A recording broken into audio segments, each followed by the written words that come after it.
Andrew Myers, un homme âgé au visage serein, franchit les portes vitrées d'une concession automobile très fréquentée par un après-midi glacial. À l'intérieur, l'éclairage blanc qui rehaussait l'éclat impeccable des voitures contrastait avec la simplicité d'Andrew, vêtu d'un manteau déjà bien usé et de chaussures abîmées par le temps.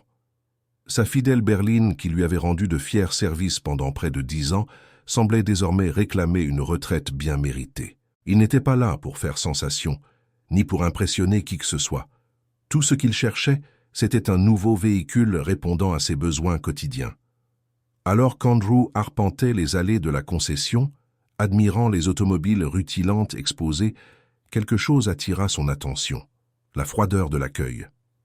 Malgré son intérêt manifeste, aucun vendeur ne s'approcha pour l'aider. L'équipe se concentrait sur d'autres clients, plus jeunes, vêtus de vêtements coûteux, ceux qui semblaient en parfaite harmonie avec le luxe du lieu. L'apparence humble d'Andrew le rendait invisible, comme s'il passait inaperçu dans cet univers ostentatoire. Parmi les vendeurs se distinguait Garrett Blake, un jeune homme à l'allure confiante, les cheveux soigneusement coiffés en arrière et un sourire empreint de vanité. Garrett croisa brièvement le regard d'Andrew, mais détourna rapidement les yeux pour s'occuper d'un couple qui venait d'arriver, tous deux vêtus de tenues coûteuses et semblant être des clients bien plus prometteurs. Des chuchotements discrets et des regards méprisants circulaient parmi les vendeurs, illustrant clairement le dédain qu'ils ressentaient pour la silhouette modeste d'Andrew. Malgré cette indifférence généralisée, Andrew conserva son calme. Ses yeux furent attirés par une berline noire impeccablement polie, et il s'approcha du véhicule avec curiosité. Il effleura doucement la surface brillante et imagina ce que cela ferait de conduire cette voiture. Mais, après de longues minutes d'attente sans aucune assistance, il décida qu'il était temps d'agir. D'un pas assuré, il se dirigea vers le bureau central où 3 vendeurs étaient réunis, riant et échangeant des commentaires. « Excusez-moi, dit Andrew d'une voix polie, mais avec un ton ferme indiquant que sa patience était à bout.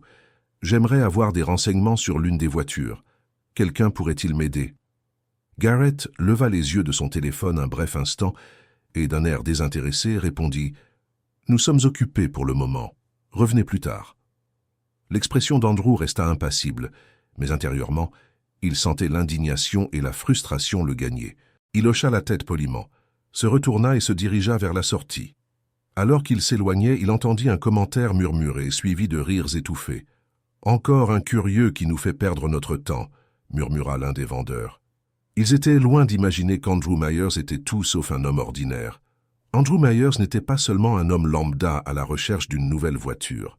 Derrière son apparence simple et discrète se cachait une histoire faite de décennies de travail acharné et de décisions financières avisées. Doté d'un talent remarquable pour l'investissement et d'un flair aiguisé pour les opportunités, il avait amassé une fortune considérable au fil des ans. Toutefois, il n'avait jamais ressenti le besoin d'exhiber son succès. Pour Andrew, la véritable valeur d'une personne résidait dans son caractère, non dans ses biens matériels. Mais l'humiliation qu'il avait subie ce jour-là resta gravée dans sa mémoire, et tandis qu'il reprenait le volant de sa vieille berline pour rentrer chez lui, un plan audacieux commençait à germer dans son esprit. Ce soir-là, il fit jouer son vaste réseau de contacts dans le monde des affaires.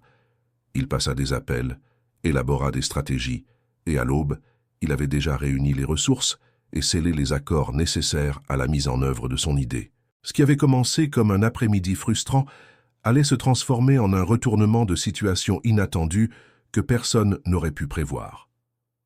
Le lendemain matin, Andrew retourna à la concession. Mais cette fois, il n'était plus simplement un client en quête d'un véhicule. Après une série de négociations habiles et d'accords conclus, il était désormais le propriétaire de la concession. Alors qu'il franchissait les mêmes portes vitrées, vêtu du même manteau modeste et des mêmes chaussures usées, les employés qui l'avaient ignoré la veille étaient loin de se douter de ce qui allait se passer. Andrew traversa le showroom avec la même sérénité qu'auparavant, mais cette fois il y avait une lueur de détermination dans son regard. Le directeur général de la concession, Thomas Green, un homme d'âge mûr à l'allure assurée, remarqua rapidement sa présence.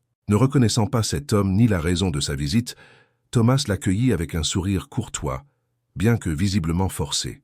« Bonjour, monsieur. En quoi pouvons-nous vous aider aujourd'hui ?» demanda Thomas, conservant un ton poli mais peu chaleureux. Sans prononcer un mot, Andrew plongea la main dans la poche de son manteau et en sortit une liasse de documents soigneusement pliés. Il les tendit au directeur, qui les prit avec un léger air d'étonnement. Thomas commença à déplier les papiers, et au fur et à mesure de sa lecture, son expression curieuse se changea en incrédulité. Son sourire formel s'effaça et une pâleur envahit son visage. « Qu'est-ce que cela signifie ?» balbutia Thomas, la voix tremblante d'incrédulité. Andrew garda son sang-froid. Sa voix, ferme et posée, rompit enfin le silence. « Je ne suis pas venu pour acheter une voiture. Je suis venu parce qu'à partir de maintenant, je suis le nouveau propriétaire de cette concession. » Un lourd silence tomba sur la pièce, tandis que les mots d'Andrew résonnèrent dans l'air. L'équipe, qui quelques instants plus tôt l'ignorait totalement, se regroupa alors pour observer la scène, affichant des expressions intriguées et échangeant des murmures alors qu'ils tentèrent de comprendre ce qui se passait. Les chuchotements s'intensifièrent, nourris par la curiosité et le choc de la situation. Thomas, toujours les documents en main et les mains tremblantes, regarda Andrew avec stupeur, les yeux écarquillés. « Ce n'est pas possible, » murmura-t-il, la voix vacillante. « Vous avez racheté la concession? C'est vrai ?» Andrew soutint son regard sans faillir. « Depuis ce matin, je suis le nouveau propriétaire de cette concession, » affirma-t-il d'une voix maîtrisée, mais pleine d'autorité. « Et je suis ici pour mettre en place certains changements, à commencer par l'équipe. » Les regards qui exprimaient autrefois du mépris et de l'indifférence se chargèrent soudain d'une appréhension palpable. Les vendeurs qui s'étaient moqués d'Andrew la veille, dont Garrett Blake, se mirent à se tortiller nerveusement tentant de dissimuler leur malaise. Garrett, tout particulièrement, perdit l'assurance qu'il affichait auparavant. Son sourire arrogant laissa place à une expression de pure crainte. Andrew fit un pas en avant, reportant son attention sur tous les présents. Sa voix, bien que sereine, était dotée d'une autorité naturelle, imposant un silence absolu. « Hier, je suis entré ici comme n'importe quel client, » commença-t-il. « Je voulais acheter une voiture, mais au lieu d'un accueil respectueux, j'ai été ignoré, sous-estimé et traité avec mépris, uniquement à cause de mon apparence. Vous avez pensé que je ne méritais pas votre attention, et cela a été une grave erreur. » La tension dans la pièce était palpable. Personne n'osait l'interrompre. Andrew poursuivit. « Cela se termine aujourd'hui. À partir de maintenant, cette concession adoptera une nouvelle culture. Il n'y aura plus de place pour l'arrogance ou la discrimination. Chaque client qui passera ses portes sera traité avec dignité et respect, quelle que soit sa tenue ou l'idée que vous vous faites de sa capacité à payer. » Un court instant de silence s'ensuivit avant qu'Andrew ne se tourne directement vers Thomas. « Et cela commence par la direction. Thomas, vous êtes licencié. » Le visage de Thomas devint aussitôt livide et sa bouche resta ouverte, incapable de formuler la moindre réponse. « Vous ne pouvez pas être sérieux » s'exclama-t-il incrédule. Andrew demeura impassible. « Je suis très sérieux » répliqua-t-il d'une voix ferme. « Sous votre direction, cette concession est devenue un environnement toxique. Cette culture prend fin dès maintenant. » Le silence qui suivit fut presque assourdissant. Les employés se regardaient, nerveux, sans savoir comment réagir. Andrew, sans ralentir, s'adressa individuellement à d'autres membres de l'équipe, pointant du doigt ceux qui, la veille, avaient fait preuve de la même arrogance et du même mépris que celui dont il avait été victime. Le premier nom cité fut celui de Garrett, dont le visage pâlit davantage en entendant son nom. « Garrett Blake », appela Andrew, d'une voix ferme et le regard fixé sur le jeune vendeur. Garrett, immobile, évitait de le regarder, ressentant le poids de la désapprobation qui régnait dans l'air. « Vous avez fait preuve précisément du genre de comportement qui ne sera plus toléré dans cette concession. Rassemblez vos affaires. » Garrett essaya de dire quelque chose, mais aucun mot ne sortit de sa bouche. Il savait qu'il n'y avait rien à faire. La tête basse, il se dirigea lentement vers l'arrière de la salle pour récupérer ses affaires, sous les regards attentifs de ses collègues. Alors que Garrett s'éloignait, Andrew poursuivit son évaluation. Un par un, il s'adressa aux employés qui avaient ri ou chuchoté à son sujet d'un ton méprisant la veille. Certains furent renvoyés sur le champ, d'autres reçurent de sévères avertissements et la possibilité de changer d'attitude. Andrew n'agissait pas par vengeance. Il avait une vision claire. Il souhaitait bâtir une équipe reflétant des valeurs solides, telles que le respect, l'empathie et l'humilité. Il savait que pour transformer la culture de la concession, il fallait commencer par les personnes qui la composent. Au milieu du groupe, une employée attira son attention, Laura Bennett, une jeune femme qui s'était distinguée par le simple fait de l'avoir saluée avec le sourire la veille. Bien qu'elle ne fasse pas partie de l'équipe de vente, Laura avait fait preuve d'au moins un minimum de cordialité, une qualité qu'Andrew appréciait énormément. Il lui fit signe de s'approcher. « Laura Bennett », dit-il d'un ton plus doux. Elle fit un pas hésitant vers lui, visiblement nerveuse. « Vous avez été l'une des rares personnes ici à m'avoir montré un minimum de respect. À partir d'aujourd'hui, vous serez la nouvelle responsable de l'étage. J'attends de vous que vous dirigiez avec justice et respect. » Les yeux de Laura s'écarquillèrent, incrédules. « Mais je ne suis là que depuis 6 mois, balbutia-t-elle, surprise. Andrew esquissa un léger sourire. « L'ancienneté ne m'intéresse pas, Laura. Ce qui m'importe, ce sont les personnes qui savent traiter les autres comme il se doit.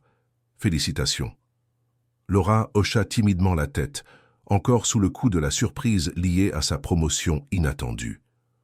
Autour d'eux, le reste de l'équipe observait la scène en silence, certains encore sous le choc des nombreux licenciements, d'autres manifestement pensifs. Peu à peu, tous comprirent qu'Andrew n'était pas là pour punir. Il était déterminé à tout reconstruire à partir de zéro, en créant quelque chose de meilleur. Andrew se tourna de nouveau vers le groupe, la voix calme mais pleine d'autorité. « Cette concession ne sera plus comme avant. Je veux que chacun d'entre vous comprenne qu'à chaque client qui passera ses portes, nous devons offrir un traitement digne. Peu importe s'il porte un costume onéreux ou un manteau usé comme le mien. Chaque personne mérite le respect. Et si vous n'êtes pas capable de respecter cette règle élémentaire, vous n'avez pas votre place dans cette équipe. » Le message était clair et non négociable. À la fin de la journée, près de la moitié des employés avaient été licenciés. Ceux qui restaient reçurent des directives détaillées sur la nouvelle norme de service clientèle que la concession suivrait dorénavant. Andrew ne perdit pas de temps. Il se mit immédiatement à la recherche de nouveaux professionnels, des personnes partageant sa vision d'un environnement de travail plus juste et accueillant.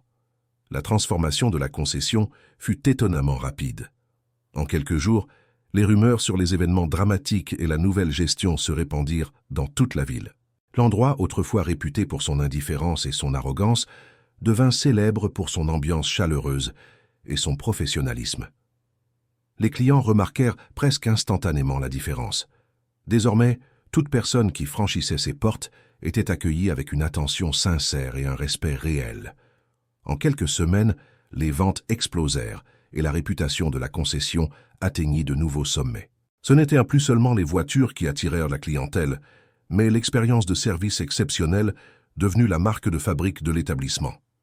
Malgré ce succès, Andrew resta aussi modeste qu'il l'avait toujours été.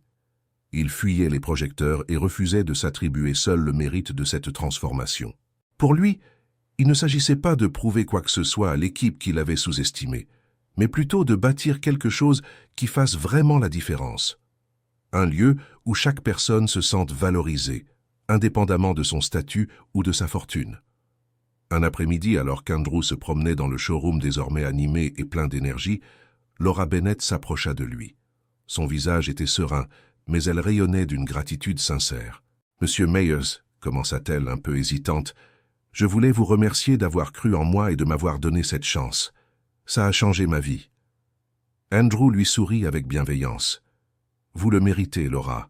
Je n'ai fait que reconnaître ce qui existait déjà en vous. N'oubliez pas de continuer à faire ce que vous avez toujours fait, traiter les gens avec respect.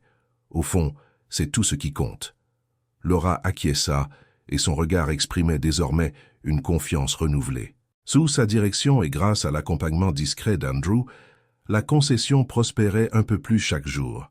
Les résultats étaient visibles, mais l'essentiel résidait dans la culture positive qui prenait racine, quelque chose qu'aucun chiffre de vente ne pouvait exprimer pleinement. Avant de quitter le showroom, Andrew s'arrêta un instant pour contempler l'espace. Ce même lieu qui, quelques semaines plus tôt, était dominé par une atmosphère froide et élitiste, dégageait à présent de la vie, de l'hospitalité et un véritable sens. Il ressentit une profonde satisfaction, non pas liée au pouvoir qu'il exerçait désormais en tant que propriétaire, mais à l'impact réel qu'il avait produit. Le changement n'avait pas seulement été structurel, il avait touché les gens. Pour Andrew Meyers, cette expérience fut un rappel précieux que la vraie richesse ne réside pas dans l'argent accumulé ou les biens matériels, mais dans la manière dont nous traitons les autres et dans l'héritage que nous laissons. Il prouva, à tous ceux qui assistèrent à cette métamorphose, que l'humilité et la bienveillance peuvent l'emporter sur l'arrogance et engendrer des changements durables. Et ce faisant, il laissa une empreinte indélébile non seulement sur la concession, mais aussi dans la vie de tous ceux qui eurent l'occasion de franchir ses portes.